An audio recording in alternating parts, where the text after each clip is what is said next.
Hola, bienvenidos a todos a otro episodio más de nuestro podcast Cultura Cardíaca, el espacio donde aprenderán un poco más acerca de su corazón y harán que cada latido sea más fuerte y feliz.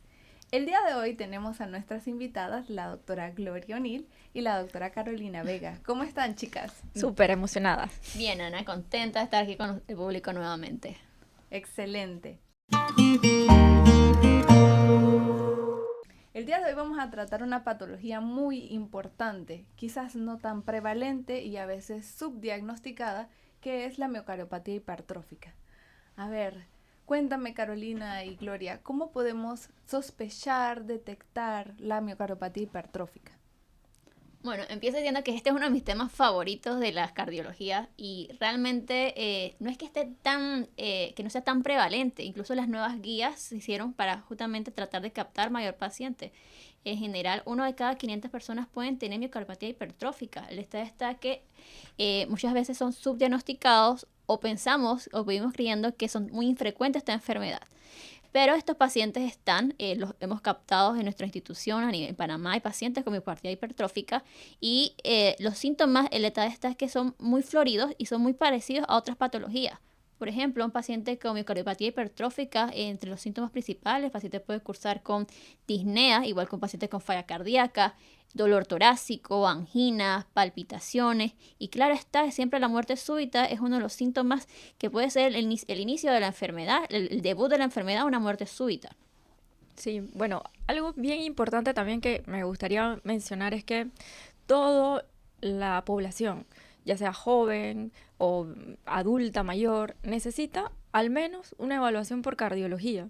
Hace poco tenemos un grupo de WhatsApp de imagen de aquí de Panamá y una cardióloga pediatra escribía otra muerte en joven. Otra muerte súbita en joven. ¿Qué dicen los cardiólogos de adultos de este tema? Como un poco preocupada. Y yo digo, bueno, otra muerte en joven lo que quiere decir es que realmente necesitamos evaluación cardiológica en toda la etapa de la vida, porque el ser joven no es un factor protector ante un mundo con miocardiopatías hipertróficas, alteraciones genéticas. Entonces, obviamente, para comenzar, yo diría que para captar un paciente con miocardiopatía hipertrófica es una evaluación inicial con un médico, con un cardiólogo, porque ahí vas a solicitarle el electro, ahí vas a ocultarlo y posteriormente entonces ya vendrán los siguientes estudios como ecocardiograma, que es el primer estudio para poder decir, bueno, me parece que esta hipertrofia que estoy viendo es congénita, es una miocardiopatía, ¿no? Estoy de acuerdo, Gloria. Un punto importante que acabas de mencionar es la parte de genética. Quizás en ese ámbito pudiésemos incidir para evitar esta muerte súbita en pacientes tan jóvenes. Entonces, ¿será que nosotros tenemos que tamizar a los niños desde que están muy pequeños y hacerle electrocardiograma o deberíamos enfocarnos en los adultos? Pues yo creo que en la parte de los niños es muy importante como sus citas de crecimiento, ¿no? Ujú. Y ya luego si el pediatra detecta algo anormal, entonces ya referirlo con el cardiólogo pediatra. Pero yo sí siento que no hay que esperar un momento de la vida, ya cuando te sientas síntomas, para comenzar a decir, oye, pero ¿qué pasó aquí? Otra cosa importante que me gusta esto de las analogías y esto, yo siempre le digo a los pacientes, a ver, ¿tú tienes carro? Sí, tengo carro. Lo llevaste al mecánico hace 3 meses.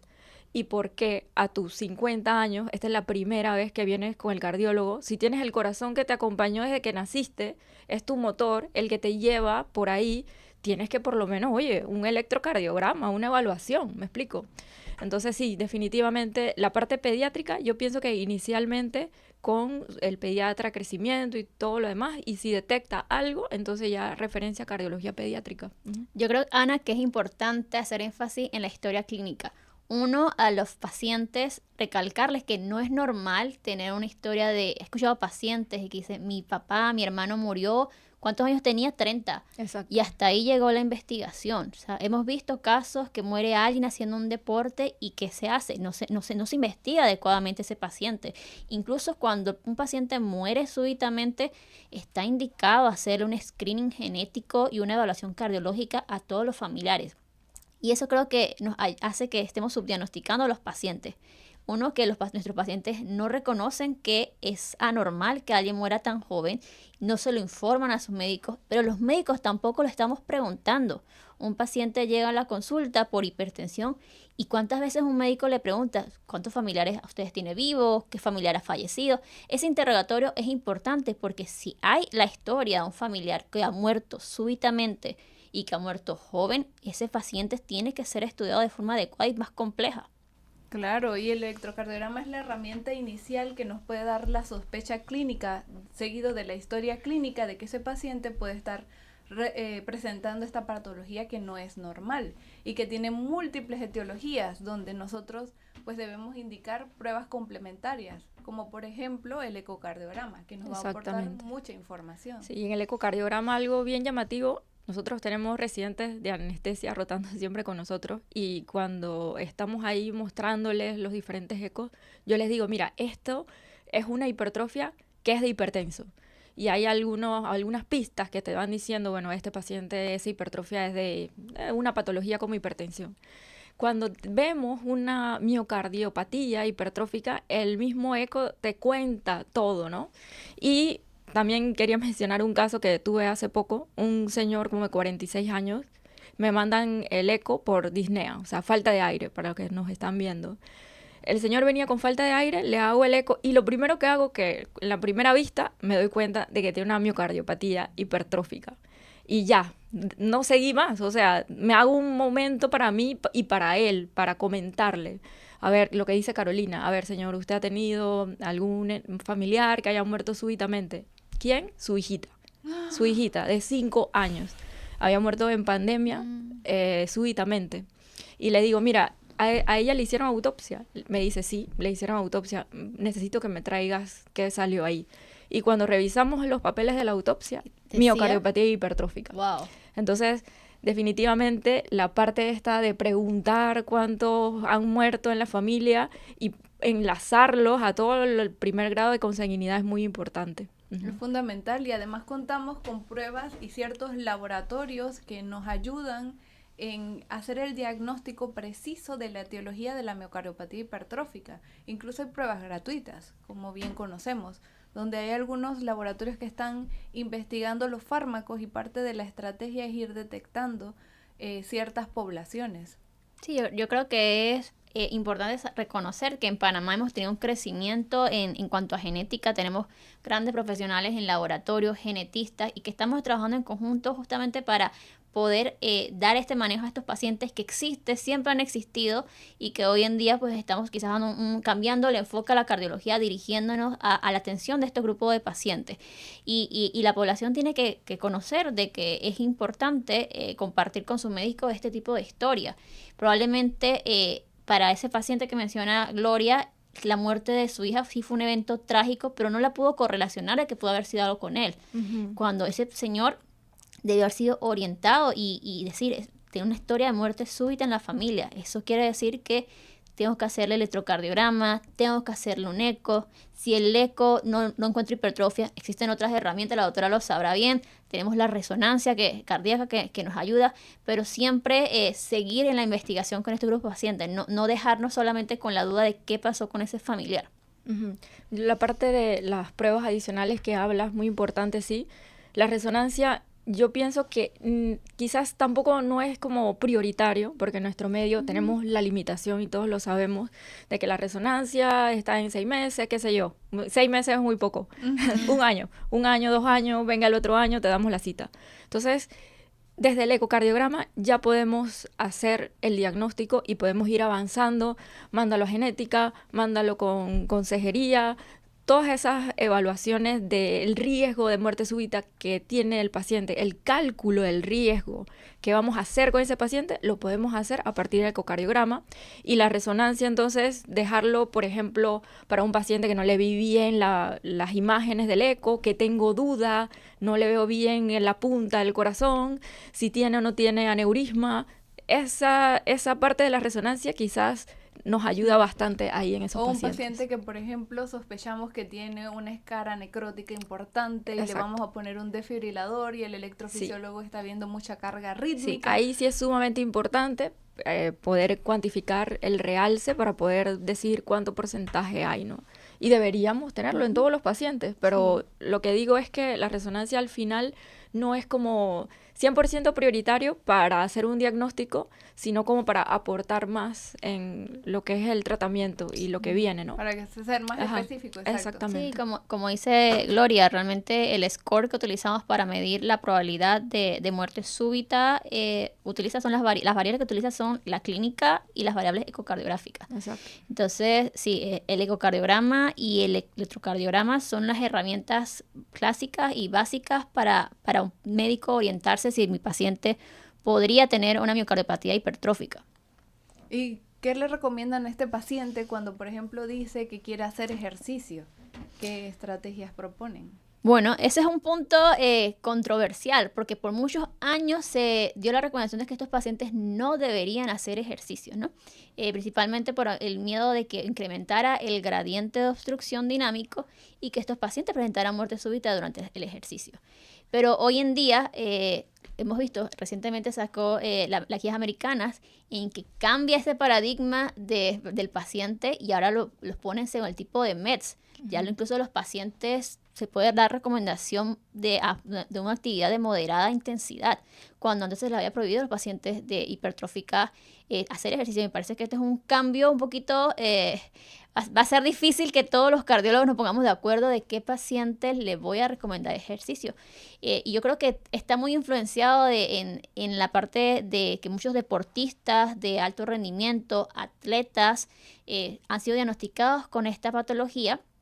Y decirle al atleta que no puede hacer más ejercicio tiene un impacto económico grande. Entonces yo creo que las guías se están enfocando en esa población deportiva con miocardiopatía. Y yo creo que va a ser algo difícil que todos nos pongamos de acuerdo en si le mandan ejercicio o no al paciente. Sí, recordar también que pues la miocardiopatía hipertrófica hay algunos con gradiente y otros que no. Entonces, definitivamente yo tendría mucho más cuidado en aquellos que tienen un gradiente en reposo sumamente elevado. Quizás el que no tiene gradiente me lo tomo quizás con un poco de más calma, pero sí es importante la parte esta que comenta Carolina. Uh-huh. Claro, y podemos utilizar la prueba de esfuerzo para establecer si hay un gradiente dinámico de obstrucción del tracto de salida que pueda conllevar que ese paciente tenga más síntomas. Sí, lo otro que no tenemos mucho aquí en Panamá sería el eco de ejercicio, porque quizás con eco de medicamentos quizás da un poco más de temor, pero eco de ejercicio sí sería adecuado también, ¿no? Correcto. Para poder ver el gradiente ahí mientras el paciente está haciendo ejercicio. Y que no todo el panorama es deleterio. Ese paciente tiene opciones inclusive de tratamiento, tanto percutáneo, no invasivo, de ablación con alcohol, como por ejemplo la cirugía. La miomectomía es una estrategia que pues también podemos utilizar dependiendo del tipo de paciente y el grado de obstrucción. Sí, ahora cada vez más los fármacos también, ¿no? Que correcto. Quizás acá en Panamá no tenemos tanta experiencia y en el mundo yo pienso, ¿no? Es algo novedoso. Uh-huh. Sí, correcto. Realmente el paciente con miocarditis estrófica, la mortalidad no debería ser tan alta. Estos pacientes pueden tener un estilo de vida y una calidad de vida normal. La principal tratamiento es sintomático. Los pacientes ya una vez que, a pesar de haber alcanzado dosis óptimas de los medicamentos, principalmente los beta-bloqueadores o calcio-antagonistas, y no logran disminuir síntomas y no logran disminuir gradientes, ahí entonces yo voy a escalar a una terapia de intervención. Como mencionaste, Ana, depende mucho de la edad y el perfil del paciente. Hay unos pacientes en que quiero ser menos invasivo, por ejemplo, un paciente mayor de edad o que tenga una FEI más reducida, ese paciente puede ser candidato a una ablación por alcohol. Paciente joven que no he logrado mejorar síntomas a pesar de medicación, yo puedo proponer la septectomía quirúrgica. Sin embargo, como mencionamos, hoy en día ya lo hemos visto en los resultados con otros medicamentos, que es por lo menos el Mavecantem, que encontraron que hay una reducción del gradiente significativo en este grupo de pacientes sin tener que llevarlo a una cirugía. Y recientemente creo que tenemos un nuevo medicamento a la vista, Nana. Así es, correcto. Entonces tenemos alternativas para estos pacientes. Uh-huh. Sí, fue en el Congreso me corrigen si me equivoco, fue en el Congreso de Falla Cardíaca, ¿verdad? En Lisboa, que también hablaron del aficantem, que es un medicamento que se probó solo y también se probó con otros medicamentos, ¿no? Y que solo demostró también que puede aumentar el consumo de oxígeno y también reduce mucho los síntomas. Sí, los pacientes, el aficantem, que es este nuevo medicamento prometedor para los grupos de pacientes, similar, el mecanismo de acción es similar al mavacantem. Ellos se enfocaron principalmente en, claro, en la reducción de la escala funcional. Lograr que el paciente llegue a un IJA 1, un IJA 2, el paciente es un gran reto. Y también demostraron que este medicamento puede aumentar el consumo de oxígeno. Entonces son variables importantes en la calidad de vida de los pacientes con hipertrófica y tenemos opciones. El hecho de que hayan ya 2 medicamentos, habrá que ver un estudio cabeza a cabeza, a ver qué tal, cuál de los 2 serían las mejores opciones. Correcto. Sí, lo que habría que pensar un poco es que si detectamos un paciente así, como mencionas, ya tenemos estos medicamentos, ¿qué alternativas tenemos para este paciente que vive en Panamá? ¿Cómo hacer ese nexo en otro lugar, en otro país, para de repente que se pueda beneficiar del medicamento, ¿no? Claro que sí, tendría que haber una manera de que vayamos creando una cohorte de pacientes donde los vamos agrupando y pues hagamos un enlace quizás con algún colega de otro sitio para dar la oportunidad para que reciban, porque es cierto que demora bastante tiempo para que el aficantem y el mavacantem puedan llegar a Panamá. Sí, se necesita trabajar en eso y trabajar en el seguimiento de estos pacientes. Uno de los puntos siempre duros a tratar es qué tanto baja la FEBI estos medicamentos. O sea, esto requiere que estos pacientes necesitan un ecocardiografista experto que esté constantemente midiendo cuánto ha caído la FEBI en este grupo de pacientes como principal efecto secundario o adverso del medicamento. Así es. Entonces, para puntualizar, cuando nosotros tenemos un paciente con miocardiopatía hipertrófica, tenemos estrategias para prevenir, tanto detectándolo a través de la historia clínica como con la valoración inicial, el electrocardiograma, el ecocardiograma, herramientas fundamentales que nos van a dar mucha información para estratificar el riesgo de ese paciente individual, estudios especiales para determinar la etiología y alternativas de tratamiento y recomendaciones particulares para cada paciente en cuanto al ejercicio y las opciones quirúrgicas en quienes lo requieran. Entonces, muchas gracias por su participación, chicas, y todos los aportes, y pues esperamos que puedan seguir formando parte de este podcast. Quiero finalizar dándoles el agradecimiento por toda esta iniciativa, por todo el apoyo, por todo el esfuerzo que conlleva, y de parte de todos los quienes nos escuchan, pues de la manera tan sencilla y agradable que explican todas estas terapias complejas para que todos podamos comprenderlas. Súper. Hasta luego. Hasta luego. Hasta luego.